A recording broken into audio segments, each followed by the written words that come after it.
अस्सलाम वालेकुम, वेलकम। ये है स्पोर्ट्स फ्लो। मैं हूं दानिश अनीस। मनाज़िर जो आपने देखी ये सेकंड वनडे इंटरनेशनल के मनाज़िर थे जब पाकिस्तान ने इस सीरीज़ को 1-1 से बराबर किया। पाकिस्तान दूसरा मैच 10 विकेट से जीतने में कामयाब हुआ। याद रहे जो पहला मैच था वो जिम्बाब्वे ने अपने नाम किया था। डीएलएस मेथड के तहत 80 रन से कामयाबी हासिल की थी। अब बुलवायो में ही इस सीरीज़ का तीसरा और आखिरी वनडे इंटरनेशनल खेला जा रहा है। Zimbabwe is playing to make history. They've never defeated Pakistan in a series and Pakistan is looking for another win in a series ताकि एक बेहतर स्क्वाड बनाया जा सके चैम्पियंस ट्रॉफी के लिए, यंगस्टर्स को कॉन्फिडेंस दिया जा सके। पाकिस्तान को आज एक बार फिर अच्छा आगाज़ मिला। Let's not forget Mohammad Rizwan ने टॉस जीतकर पहले बैटिंग करने का फैसला किया। कोशिश यही थी कि उस मोमेंटम को यूटिलाइज़ किया जा सके जो हम सेकेंड वनडे इंटरनेशनल से कैरी कर रहे थे। एक विकेट नुकसान पर पाकिस्तान ने अब तक 63 रन बना लिए हैं। 14 ओवर का खेल हो चुका है। साइम अयूब जो काफ़ी जहराना अंदाज में खेल रहे थे और नॉट दैट जाना 37 गेंदों पर 31 रन बनाए थे उन्होंने, but he was starting to look good. इस वक्त अब्दुल्ला शफीक क्रीज से मौजूद है और उनको कामरान गुलाम ज्वाइन कर चुके हैं। एक्सपेरिमेंट के लिए हमारे साथ मौजूद हैं टेस्ट क्रिकेटर पाकिस्तान के साबिक कप्तान राशिद लतीफ़ साहब, टेस्ट क्रिकेटर सिकंदर बख्त ने हमें स्टूडियो में ज्वाइन किया हुआ है और टेस्ट क्रिकेटर अहमद शहजाद भी हमारे साथ मौजूद है। राशिद लतीफ़ साहब, दूसरा वनडे इंटरनेशनल अच्छा जीते हैं हम, 10 विकेटों से हमने कामयाबी हासिल की और यहाँ पर टॉस जीतकर पहले बैटिंग करना, उसी मोमेंटम को यूज़ करने वाली बात है। सही डिसीजन रिजवान का? जी, अभी तक सही लग रहा है और लगता है कि वन साइडेड मैच अभी तक तो लग रहा है कि पाकिस्तान अगर अच्छा टोटल बोर्ड पे लगाता है अराउंड 300 प्लस रन तो बहुत आसानी हो जाएगी जीतने। बॉलिंग हमारी स्पिन बॉलिंग अटैक बहुत अच्छा है और हारिस रऊफ भी हमारे पास है, तो अभी तक तो बहुत अच्छा स्टार्ट लग रहा है। और अब साइम अयूब आउट हो गए, अब्दुल्ला शफीक के पास बहुत अच्छा चांस है कि वो यहाँ पे बिग बड़ी इनिंग खेल सकते हैं।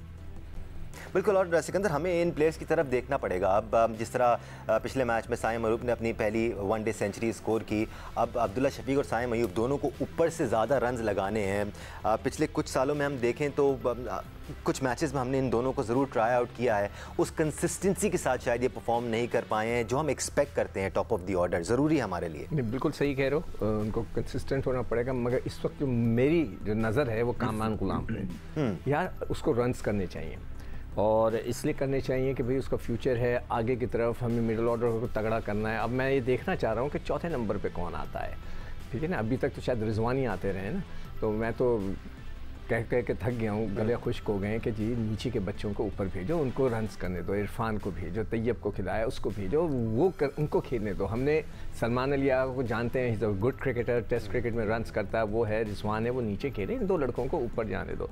बल्कि आज तो मेरा जहन ये कह रहा था कि अभी पता नहीं था कि भाई टॉस जीत के चले, दोनों ने बैटिंग आ गई कामरान की। मेरा तो दिल ये भी कह रहा था अगर मैं कोच होता अगर किसी टीम का, तो मैं अपने एक ऐसे प्लेयर को कि जो कि मेरा फ्यूचर मुझे उससे मैं नज़र आ रहा है, मैं उसको ओपन करा देता। कामरान गुलाम से बात करता, तुम ओपन कर सकते हो, हाँ चलो करो। दोनों ने तो अच्छी मौका मिल गया, इसको मौका नहीं मिल रहा। ठीक, you have to give chances to your players. चले, कामरान गुलाम फिर भी तीसरे नंबर पे आ रहे हैं। तैयब ताहिर के बारे में आप जरूर आर्ग्यू कर सकते हैं कि क्या उनका हम बैटिंग ऑर्डर मैनेज कर सकते हैं।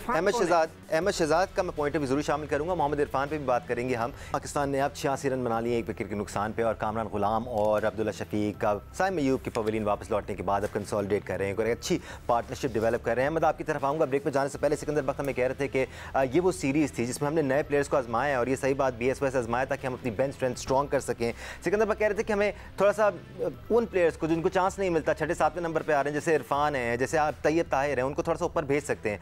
आपकी क्या राय है इसके बारे में? सबसे पहले जब आपने यंगस्टर्स डेवलप करने होते हैं ना, तो आप टॉस जीत के बॉलिंग नहीं करते हैं, ठीक है। जिम्बाब्वे जैसी नो डिसरिस्पेक्ट टीम के अगेंस्ट पहले 2 मैचों में हमने जो बॉलिंग की है, वहां से ये तो पता ही लग गया था कि आप तो मैच जीतने जा रहे हैं, आपको जीतने का डर है, आप डेवलपमेंट की तरफ जा ही नहीं रहेगा। डेवलप करने होते तो आप पहले 50 ओवर खुद खेलते, उसके बाद अपने बॉलर्स को कहते हैं आउट करें, क्योंकि आज जब आप बॉलिंग करते हैं तो वो उनके चांसेस है कि वो 130, 32, 35 पे आउट हो जाए, जिस तरह वो होते रहे हैं। तो यही एक चीज है सबसे पहली। दूसरी ये है कि इस टूर से हमें दानिश मिला कौन है? कोई एक यंगस्टर बताने, जिम्बाब्वे की सीरीज रोज रोज तो होनी नहीं है, तो हमने कोई एक प्लेयर इस सीरीज से ढूंढा हो जो इस सीरीज की फाइंड है। फैसल अकरम कैसे ढूंढ लिया जब आपने उसको 10-10 पूरे ओवर ही नहीं कराए? यही तो बात है कि आपने बाकियों की तरह फैसल अकरम को भी कोई 5-6 ओवर का बॉलर नहीं बनाना है।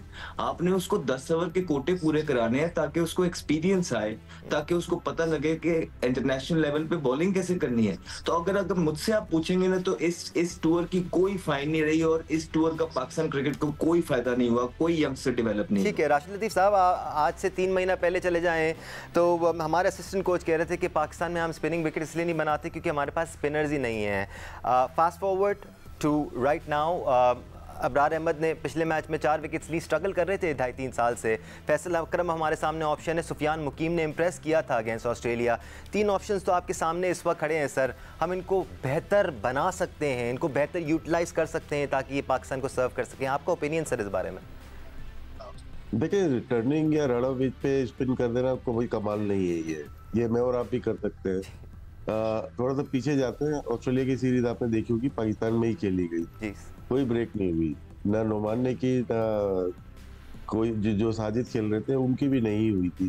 3 टेस्ट मैचेस खेले और नेथन लाइन ने लाहौर टेस्ट में आउट किए थे, आपको याद होगा। उसके बाद इंग्लैंड की सीरीज हुई है, पाकिस्तान में ही हुई है, उसमें भी ब्रेक नहीं हुई, हम फ्लैट पिचेस पे खेल रहे थे। अब रोज रोज रन ऑफ विकेट नहीं बन सकती। हम जब बाहर जाके खेल रहे, श्रीलंका में जयसूर्या कैंडी में खेल रहे हैं, कोलंबो में खेल रहे हैं, तो स्क्वायर ब्रेक हो रहा होता है, तो उनकी विकेटों की तादाद बहुत है। अब वनडे में आ जाते हैं, वनडे में हमें जो प्रॉब्लम आ रहा है वो शादाब का भी आया, उसामा का भी, वर्ल्ड कप में सबने देखा। जी। और फील्डर एक दायरे में एक्स्ट्रा आ जाता है, तो जिसकी वजह से एक फील्ड खाली होती है। रियल टेस्ट हमारा ये नहीं है, जिम्बाब्वे के खिलाफ बिल्कुल भी नहीं है। हमें ये आपको एक अपॉर्चुनिटी मिली है प्लेयर को ट्राई करने के लिए, ट्राई करने की जगह है, लेकिन जो प्लेयर बनेगा वो साउथ अफ्रीका ऑस्ट्रेलिया से ही बनते हैं। जैसे सबने बात की, सुफियान मुकीम ने बहुत अच्छी बॉल की है ना वहाँ पे ऑस्ट्रेलिया में, वो लगा क्योंकि वो टीम डिफरेंट है। अब साउथ अफ्रीका में जो यही प्लेयर खेलेंगे, जहाँ स्विंग होगी, मादरत और सीम होगी, हमारे दोनों ओपनर स्ट्रगल करेंगे, मुझे लगता है ऐसा, क्योंकि दोनों फ्रंट फुट पे आके बड़े हार्ड हैंड से बैटिंग करते हैं। स्पिन की जो आपने बात की है, अजहर महमूद का बयान गलत था, लेकिन एक पैराहे में जाके आप देखेंगे तो आपके पास स्पिनर टेस्ट क्रिकेट में नहीं है जो एक जमाने में हुआ करते थे पाकिस्तान के पास। ठीक है सिकंदर, अब वो हम वजूहात में जा सकते हैं कि अब स्पिनर्स क्यों नहीं है, हमने क्या बनाए नहीं है, या हमने उनको यूटिलाइज नहीं किया, लेकिन इस वक्त अगर हम देखें और हम 3 लड़कों की बात करें, अबरार, फैसल अकरम, सुफियान मुकीम, और ज़्यादा आगे पीछे ना जाएं, और भी टैलेंटेड लोग हैं पाकिस्तान में, आपको लगता है कि इनको बेहतर यूटिलाइज किया जा सकता है और ये अच्छे ऑप्शन बन सकते हैं पाकिस्तान के लिए? देखो, जो राशिद ने बात की ना, वो जो वक्ती हमने जीत की है, वो जो पंखे लगाकर और हीटर्स लगाकर हमने पिचेस बनाई और उसमें वक्ती तौर पे हमने 2 बॉलर्स ने हमें आउटस्टैंडिंग बॉलिंग करके जिता दिया, वो वक्ती था। वो बिल्कुल सही कह रहा है। स्पिनर की एक क्वालिटी होती है कि वो हर जगह जाके अच्छी करे। शेन वॉन, नेथन लाइन, ये लोग जो है ऑस्ट्रेलिया जैसी विकेटों के ऊपर हर एक को फंसा के रखते हैं, तो वो वाला बॉलर अभी तक हमें नहीं मिला। मगर बहुत अरसा खेल लिए, इतना कॉन्फिडेंस, मगर जो तुम्हारी वाली बात है, आई टोटली एग्री। मैं तो अभी भी ये कह रहा हूँ कि ये फैसल अकरम, मुकीम, इनको सारे मैच देने चाहिए थे यार हमें। We have to produce them, we have to give them a chance, exposure दें उनको, बनाएं, उनको कॉन्फिडेंस दें। और जिस तरह अहमद शहजाद ने बोला, ये हर वक्त सीरीज नहीं मिलेंगी जिम्बाब्वे की, आपने ज़ाया कर दी है। आई एम वेरी सॉरी, ज़ाया हुई है ये।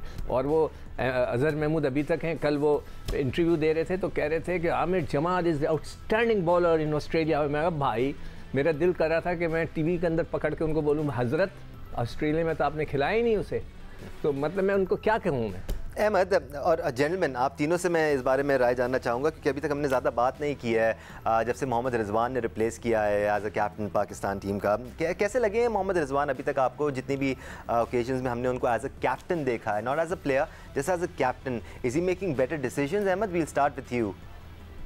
देखिए, जो पास के अंदर चीजें होती रही हैं और पाकिस्तान ने कैप्टन प्रोड्यूस किए हैं अभी रिसेंट पास्ट में, उनसे तो बेहतर है वो अंदर टैक्टिकली, इसमें 2 राय है नहीं। अभी भी बहुत ज्यादा चीजें हैं जो आई थिंक उनको सीखने की जरूरत है और वो होपफुली जल्दी जल्दी सीख जाए। इससे बड़ी चीज एक ये है, वो ये है कि इनके पास बहुत ज्यादा यंगस्टर्स हैं। क्या इनके पास वो विजन है, वो तरीके हैं, वो गाइल है कि जिसके थ्रू ये यंगस्टर्स को डेवलप कर पाएंगे? ये मुझे खुद ही बता दें आके कि इनसे क्वेश्चन हो जाए कि जिम्बाब्वे की सीरीज आई थी, आपकी क्या फाइंड है, कौन सा यंगस्टर्स को आपने इस तरह की अपॉर्चुनिटी दी है कि आप कह सकते हैं कि हम जिम्बाब्वे से ये लेके आ रहे हैं? तो मामला कप्तानी का सिर्फ नहीं होता दानिश, और कप्तानी पे प्रेशर भी उस तरह आया कहाँ है? अभी तो आप देखें ना, चेस करने जाते हैं सेकंड इनिंग में, जब मैच फंसते हैं, प्रेशर आते हैं, तब आपकी कप्तानियों को पता लगता है। जब आपके बैट्समैन बॉलर परफॉर्मेंस करते हैं तब कौन सी कप्तानी? तो अभी तो कप्तानी का पता लगना है, टू अर्ली फॉर एवरीथिंग। अभी चीजें बहुत आगे जानी है। आई डोंट थिंक के जिम्बाब्वे से जो पाकिस्तान को चाहिए था वो मिल पाया है अभी तक। और राशिद लतीफ़ साहब, अभी चैंपियंस ट्रॉफी भी आगे आ रही है, उसमें भी काफ़ी चीज़ें क्लियर होंगी प्रॉब्ली। जैसे अहमद कह रहे हैं it's a bit too early, अभी अपने ज़्यादा इतना देखा नहीं है, बट आप लोगों का माशाल्लाह से इतना एक्सपीरियंस है, you been through it all. कैसे लगे अभी तक मोहम्मद रिजवान आपको एज अ कैप्टन? देखिए, पाकिस्तान में और भारत में भी मोस्टली जो कैप्टन गुजरे हैं ना, वो डोमिनेट करते हुए गुजरे हैं, जो कि जिन्होंने ज़्यादा अर्से कप्तानी की है वो टीम भी खुद बनाते थे और पूरे टीम को सेटअप भी उनका खुद होता था। चाहे वो इमरान खान हो, जावेद मियाँदाद हो, मुश्ताक मोहम्मद हो, उसके बाद वसीम अकरम हो, या वकार यूनुस हो, इंतजामुल हक हो, मिसबाहुल हक हो, या यूनुस खान हो, या शोएब मलिक हो, बाद में भी सरफराज हो गए, तो बाबर आजम आ गए, तो वो इतने स्ट्रॉन्ग कैप्टन नहीं रहे क्योंकि बोर्ड की इन्फ्लुएंशन बहुत ज़्यादा हो गई थी, बहुत ज़्यादा है अभी भी। और बाबर के हटने के बाद तो सब कुछ ही ले लिया ना। अब सिलेक्शन कमेटी आपकी पावरफुल है, कैसे हो सकता है एक मुल्क की सिलेक्शन कमेटी सारे डिसीजन कर रही है, क्रिकेट के भी, क्रिकेट के बाहर के भी? तो कप्तान वैसे ही हमारे रिस्ट्रिक्टेड है, बहुत कम कैप्टन है जो आउट ऑफ द बॉक्स हो सकते हैं, क्योंकि आप आईसीसी के रूल्स के अंदर खेल रहे हो। तो ये 4 फील्डर दायरे में, 5 फील्डर दायरे में, T20 वनडे। ठीक, मैंने नहीं देखा 6ठा फील्डर आते हुए, क्योंकि वो माइंड सेट ही आला है। बहुत कम है MS धोनी को आप कह सकते हैं कि वो ऐसा कैप्टन था, इयन मॉर्गन ऐसा कैप्टन था, बेन स्टोक्स ऐसा कैप्टन था। तो ये कुछ लिमिटेड कैप्टन हैं जो कि आईसीसी के रूल से हट के अपनी कार्रवाई करते हैं। राइट, 10 ओवर दायरे में उसी की तरह से कप्तान, इससे बेहतर कप्तानी हो सकती है जो नजर आ रही है। रिजवान को अभी काउंट नहीं कर रहा मैं, क्योंकि उसके बाद से पूरा सेटअप ही चेंज है ना। आपकी सिलेक्शन कमेटी प्लेइंग 11 तक दे रही है, अब फील्डिंग भी वही सेट कर ले जाके। तो ये हम लोग ना नीचे की तरफ जा रहे हैं, ये डिसीजन अच्छा नहीं है जो सिक्कू भाई ने बात। ठीक है राशिद लतीफ़ साहब, अनफॉर्चुनेटली प्रोग्राम का टाइम खत्म हो गया सर, हम इस टॉपिक को जरूर कंटिन्यू करेंगे सर। 10 सेकंड्स लेफ्ट, मुझे काफ़ी देर से कहा जा रहा है प्रोग्राम एंड करने के लिए। सिक्कू भाई, I am so sorry, I take your opinion tomorrow इंशाल्लाह। आज के लिए इतना ही। राशिद लतीफ़ साहब, अहमद शहजाद, सिकंदर बख्त, आपको शुक्रिया ज्वाइन करने के लिए, आपको शुक्रिया देखने के लिए। अल्लाह हाफ़िज़।